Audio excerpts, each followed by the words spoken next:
Hi, it's me and welcome to my channel.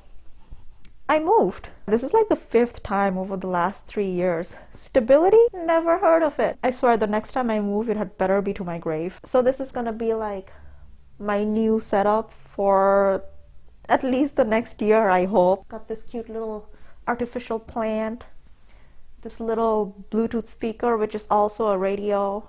I absolutely love it. Having to assemble all of this by myself, it was such a pain. I already have like this pre-existing back injury from a couple of years ago, which I never got checked because I'm quirky like that.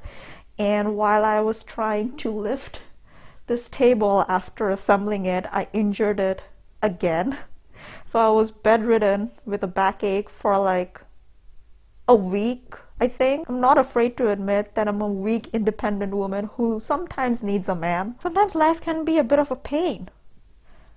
Speaking of pain, while I was bedridden with my back injury, I started reading True Beauty. To be more accurate, I started rereading True Beauty. I was reading it for a while and then I kind of got really bored of it, so I stopped around, I think, like chapter 130, 140-ish. I've been talking to this friend of mine, the only other person that I know who reads the series as well, and every single week we would talk and just be disappointed, but neither of us could really figure out why. I started reading it again from the very beginning because me and my goldfish memory tends to forget things very easily. Again, when I started reading it, I was really liking it. I liked the dynamics between like the 3 main characters. Story-wise, it was really enjoyable. It was really intriguing. It kept me engaged. And then the time skip happened. And again, I felt myself falling away, just feeling like reading it has become such a chore. And I think I finally figured out why, at least for me, it became so exhausting to keep reading. Honestly, like the biggest detriment of True Beauty is its main character. I think Joo Kyung is one of the worst MCs that I've ever come across. With Joo Kyung, it's like her character is completely stagnant. It doesn't develop. It doesn't regress. I think her makeup skills are the only thing that's like developing throughout the series. She's still the exact same naive, gullible, way too nice for her own good sort of character, like all throughout. And the amount of times this girl has been made a fool of or taken advantage of because of this nice personality that could have easily been avoided in any other situation by any other person, like in real life or even in a fictional world, because of all the things that she's been through.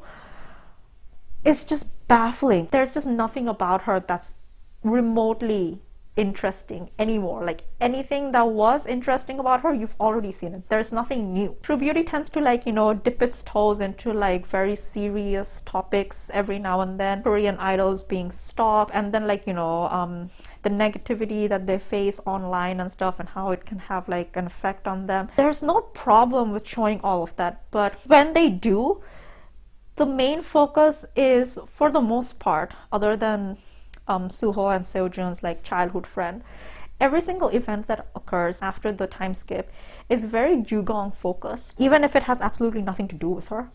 So for example, the arc where I finally the first time where I just stopped reading it, which was the arc where Seojun was getting like stalked by this Sasang fan because he becomes like a K-pop idol. It started off focusing with Jugong and it remained completely focused on Jugong, even though I personally think it should have been a very Seojun focused arc. Like, it's okay that it started off being Jugong focused because the person who was stalking Seojun was someone who Jugong met, and then things just escalated from there. That entire arc, like right after a certain point, should have shifted focus from being on Jugong and how she's feeling and what she's going through to Seojun and what he's feeling and the things that he's going through, because he has a stalker, right? The writer is trying to send this message about how difficult it is for like Korean idols to have like these like crazy fans, and the lengths that these fans would go through to be with their idols. If you show me that through the eyes of someone who has absolutely nothing to do with it, I wouldn't be interested in this topic at all. But even then, like honestly, even then, it would have been acceptable to me if Jugong was a compelling character. but she is the most nothing burger of a character to have ever existed. I understand that there are people out there who are just too nice for their own good, but realistically speaking, everyone learns something or the other from everything that they go through, even just a little bit, okay?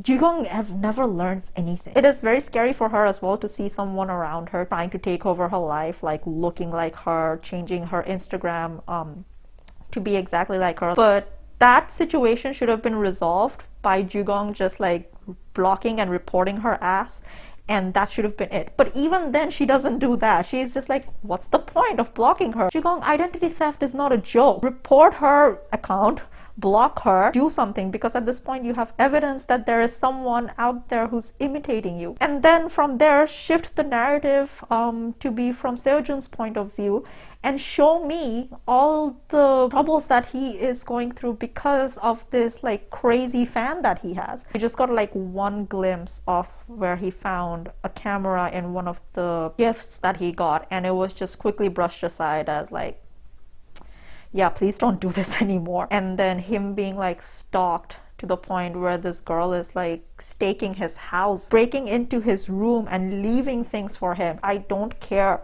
about what Jugong is going through in this situation. Having every single arc pretty much focused from her point of view, I'm just sitting there reading it like, what's the point? It's like incident after incident occurs and nothing ever comes out of it. The only other thing that I've noticed about Jugong, she's very like vocal and very outgoing when people around her are facing like problems, and she's very like, okay, I see that you're going through something, I'm gonna help you out and try to resolve it. But when it comes to herself, it's like her brain just turns off, and this probably speaks to her inferiority complex. And I don't know if I'm looking too much into it. She puts absolutely no importance to herself, but when it comes to someone else, she's like, yeah, I'm all over it. If they can show me a shift in her mentality from being like, I don't matter, whatever happens to me doesn't matter, to her finally like, you know, understanding and changing and being like, you know what, my issues and my problems are just as important as someone else's, so I should learn to like take care of myself the same way that I take care of other people. Maybe someone needs to point it out to her. I don't know if she'll ever come to the realization herself, because it doesn't seem like she has that much, you know, brain capacity. But if they can, you know, show me character growth from that, I'd be like, you know what, I give you a pass, True Beauty. While the artwork and everything is just like, you know, absolutely gorgeous, I think Young Yi as a writer, I think she's lacking. I've gone on way too long about like Jugong being like the worst MC to have ever MC'd. But other than that, I think the second problem that I personally face while reading is it drags. Not even every arc, every single chapter, it drags on for way too long. Like there's a lot of waste. Story-wise, there's way too many flashbacks. It's not flashbacks that happened like 10 chapters ago, 20 chapters ago, that is like relevant to whatever is happening now. No, it's something that happened the last chapter. Sometimes it's even flashbacks of incidents that happened in the same chapter. It will start off as something, and then you'll read a little bit through it, and then one character will be having a flashback of the thing that started the chapter, and I'm like, why? I just read it. This is still fresh in my mind. If you just give me like a throwaway dialogue or a line that, you know, refers back to this, I'm still gonna remember it. You're just wasting my time, and you're exhausting me while I'm reading this. It's even worse if you binge read it. True Beauty has like a very big issue when it comes to leaving in what's relevant and cutting down on what's unnecessary. So yeah, I think those are like two of the very like main points that I have to make against True Beauty. I agree that it's overrated, but even overrated things can be like enjoyable to an extent. But my problem with True Beauty is that it's exhausting. It's exhausting to read. But anyways, thank you so much for watching. That's gonna be it for this video. I hope you have a fantastic day. Stay safe, stay healthy, stay happy, and I will see you in the next one. Bye.